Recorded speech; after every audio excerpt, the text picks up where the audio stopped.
The Holy Gospel according to John, the 6th chapter. Glory to you, Lord. Jesus went to the other side of the Sea of Galilee, also called the Sea of Tiberias. A large crowd kept following him because they saw the signs that he was doing for the sick. Jesus went up the mountain and sat down there with his disciples. Now the Passover, the festival of the Jews, was near. When he looked up and he saw a large crowd coming toward him, Jesus said to Philip, "Where are we going to buy bread for these people to eat?" He said this to test him, for he himself knew what he was going to do. Philip answered him, 6 months' wages would not buy enough bread for each of them to get a little. One of his disciples, Andrew, Simon Peter's brother, said to him, "There's a boy here who has 5 barley loaves and 2 fish. But what are they among so many people?" Jesus said, "Make the people sit down." And there was a great deal of grass in the place. So they sat down, about 5,000 in all. Then Jesus took those loaves, and when he had given thanks, please remember that phrase, when he had given thanks, he distributed them to those who were seated, so also the fish, as much as they wanted. When they were satisfied, he told his disciples, "Gather up the fragments left over so that nothing may be lost." So they gathered them up, and from the fragments of the 5 barley loaves left by those who had eaten, they filled 12 baskets. When the people saw the sign that he had done, they began to say, "This is indeed the prophet who has come into the world." When Jesus realized that they were about to come and take him by force to make him king, he withdrew again to the mountain by himself. When evening came, his disciples went down to the sea, got into a boat, and started across the sea to Capernaum.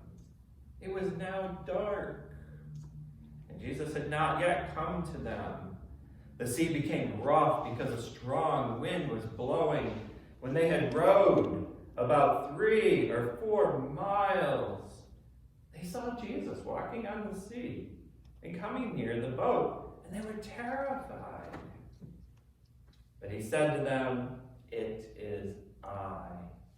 Do not be afraid." Then they wanted to take him into the boat, and immediately the boat reached the land toward which they were going. This is the gospel of the Lord. Praise to you, O Christ. Please be seated.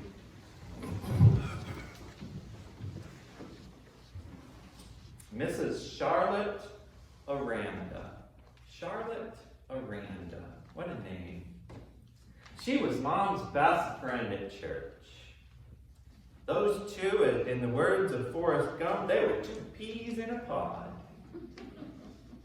As they sat in the choir loft, boy, the stories those ladies had about the choir music.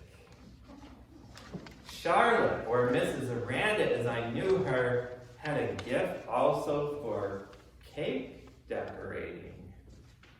Mom asked her to make a wedding reception cake for my brother and sister-in-law.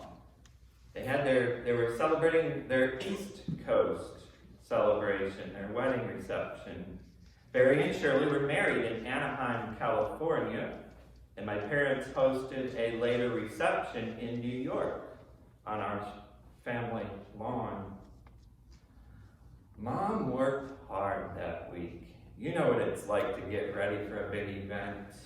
You know, all those little finger sandwiches, to buy all the ingredients for them, the table decorations, poking and prodding my father to get the lawn cleaned up. All the busyness that goes in hosting an event. Charlotte pulled into the driveway the morning of the reception. Mom sent me out to help bring the big cake in. Charlotte grabbed me outside of her car and she said, "Okay, Robbie," she called me Robbie. Okay, Robbie, help me play a little trick on your mother, okay? Before I start bringing all the parts of the cake in to set them up, you take this little cake to her. It was in a regular baking pan. There was no decorations on it. Mom had told her not to fuss. Now, Charlotte, don't fuss. Boy, I was in a position. So I went into the house holding this metal cake pan that had a simple cake in it. Mom was in the laundry room just inside the back door. I walked in with that cake in hand. Mom, here you go. Mrs. Aranda says she hopes this is okay. You told her not to fuss. The look on my mother's face is forever emblazoned in my memory. It was priceless. Later, I must say, in laughing about it, Mom says she immediately went into a mode of, what are we going to do? She was dreaming up of having to buy a cake or how to approach her good friend Charlotte about how there wasn't enough cake to feed everyone at the reception, plus maybe some questions about the quality of the cake or the future of their relationship, maybe. Charlotte walked through that back door just in time. She had it cued. And she had the top portion of the cake with her. And she, Donnie, I'm here. Here, we're going to start putting the cake together. Where do you want me to put it together? The range of emotions was incredible as those two peas in a pod laughed and maybe cried with each other. Mom had that moment that is captured in the words of confession today. It is hard to believe there is enough to share. We have spoken those words all through the season of Pentecost, and now we finally figure out what those words are all about. It is hardly enough to share. God supplies all our needs. God has been in the business of doing that for eternity. Jesus, who already knew how this was going to play out, was playing a little trick on Philip for a moment, and God supplied the need. How often have we had our own what are we going to do moment? I had that yesterday. I thought I had lost my credit card. And I went through I'm standing at the gas pump, open my wallet, no credit card. I went through every possible scenario, step by step, of where I had been. I put the credit card in my shorts pocket when we were at the grocery store, and then it fell into the seat on the way home. That's the short of the story. But I had my what am I going to do moment. Money to pay for health care, prescriptions. What are we going to do? Going through approval processes for medical procedures. What are we going to do? Money to pay for car repairs or a new car. What are we going to do? Health conditions that we just can't control. What are we going to do? The sudden loss of income. What are we going to do? The loss of a friendship, a relationship, a life partnership. What are we going to do? Another concerning round of COVID making its way through the world, making its way through the news cycles. What are we going to do?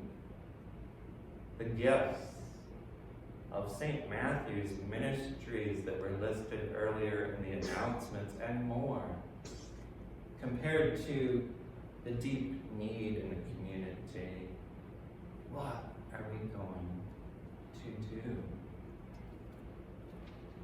What is one of Jesus' major jobs in this world as he traverses the tall, grassy hillsides of Galilee? Jesus Christ reveals God to us. Today he shows us that God provides daily bread and some fish, and there are leftovers. Last week, the Good Shepherd in Psalm 23 knew what pastures to lead us into for wholeness. This week, Jesus sits the sheep down in the tall grass and teaches them a lesson about how God feeds us. God knew the stories of every person gathered, and he listened to them tell the stories with their own tongues. God knows our stories and our individual needs. Before we even have that "what are we going to do" moment, God knows the need. God knows our stories because God has had a long history with us. Here's a history lesson. Maybe you heard this in the text. There's no coincidence that there were how many baskets of leftovers? 12. It's a magical number in the scriptures. Not just the 12 disciples that were gathered with Jesus, but the 12 tribes of Israel.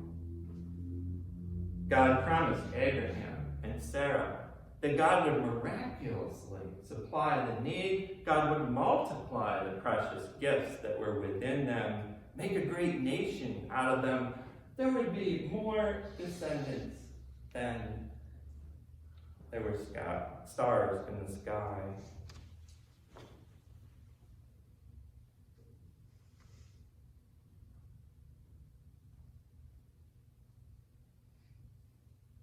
I'm having a "what am I going to do" moment. I've lost my space, my place. There were those 12 baskets of food, if you will. Abundance left over from the original pieces of food that moved through God's hands. There was that promise outside of that tent for them. And that promise moved through God's hands and through them, and there was the miracle. God would be faithful. In the second part of the gospel, perhaps you heard this too, Jesus walks across those seawater. When the disciples are terrified, Jesus says, "It is I." Those words are the reminder of the "I am who I am" answer that God gave to Moses when Moses asked God what name he was supposed to use to tell the people of Israel who had sent him to free them from bondage. God said, "Tell them I am who I am." The people of Israel had been crying out in deep need. What are we going to do? Moses was to deliver the answer. Here's our weekly question through Pentecost season. Who is this? It is God who has reached into nothingness, taken dust and blown into it and created nostrils for breathing the breath of life into us. It is God who has promised to nourish us all along the way. It is God who gives our daily bread. It is God who miraculously touches that gift of bread and provides abundance. It is I. Will there ever be enough? You bet there will be. It's hard to believe there is enough to share. Often, yes, there are those questions. It isn't God's nature to share, is it? In God's nature to share? Yes. God will make a way. The disciples said, "God, money can't buy the abundance that is given." Money can't buy that abundance that is given in this bread of life that we have in Christ Jesus. God will provide. So Mrs. Charlotte, a random. Even though she saved the day and helped make this wedding reception event a hit with that delicious cake, she wasn't quite off the hook with my mother. Mom got even one day. There was another event in our yard. This time it was a yard sale. Now, up in New York, they call them rummage sales. Have you ever heard of rummage sales before? Mom was babysitting in those days, and she wanted to borrow a playpen. And Charlotte had a playpen so that she could keep the toddler in the pen while she dealt with bargain shoppers and all the other busyness that goes into a rummage sale. When Charlotte gave the playpen to Mom, she said, I love these little conversations. Now don't sell this, Donnie. You could write the rest of the story. Sure enough, at the end of the day, Mom calls Charlotte and she's acting very hesitant. She says, Shoddy, she called her Shoddy. Shoddy, I have something I need to tell you. You see, I went inside for a little bit. Dad's gonna get blamed here. I went inside for a little bit to take a break with the baby, and when I came back, Jerry was bragging about how much he had sold the playpen for. I think Mom let Charlotte have a couple of minutes of what are we going to do before she fessed up to the truth. Years later, when Charlotte was unable to cook or bake any more of those delicious cakes, and when my mother moved into an era where it was harder for her to participate in activities at the church, one day she told me on the phone, I was living in Virginia, she told me on the phone that, hey, I know what my new ministry is. I'm going to cook for people and deliver it to them. And that was her way of giving. She says, I'm going to call it Donnie's Meals on Wheels. I got to witness one of that packing up session and a delivery to Charlotte's actually. Mom's kitchen was busier than it ever was when there was 7 people being fed in that house. She had a regular assembly line there. She had all those little tiny, smaller dishes that she baked casseroles in. And of course, she had to wrap everything up in those towels, like a kitchen towel. It's not homemade unless it's wrapped up in a kitchen towel, right? And she would pack it up in a basket. She would pack it up in a basket and deliver it. Those baskets overfilled with God's abundance. The very food that flows through the hands of God. That food is sitting right there in those 12 baskets, waiting for us to distribute. Help me finish the service. Take your bulletin and turn to the confession and forgiveness.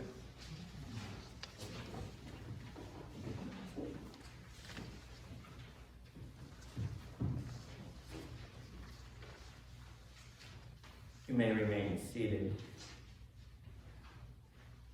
Let's approach this again in light of what we've heard today. Blessed be the Holy Trinity, one God, the God of manna, the God of miracles, the God of mercy. Amen.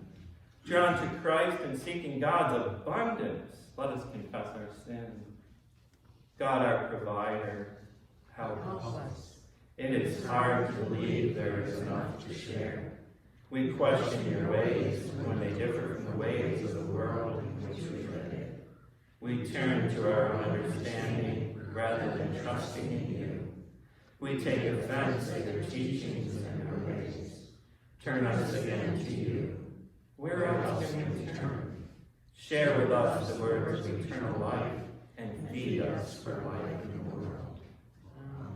Beloved people of God, in Jesus, the manna from heaven, you are fed and you are nourished. By Jesus, the worker of miracles, there's always more than enough. Through Jesus, the bread of life, you are shown God's mercy. You are forgiven and you are loved into abundant life. Amen.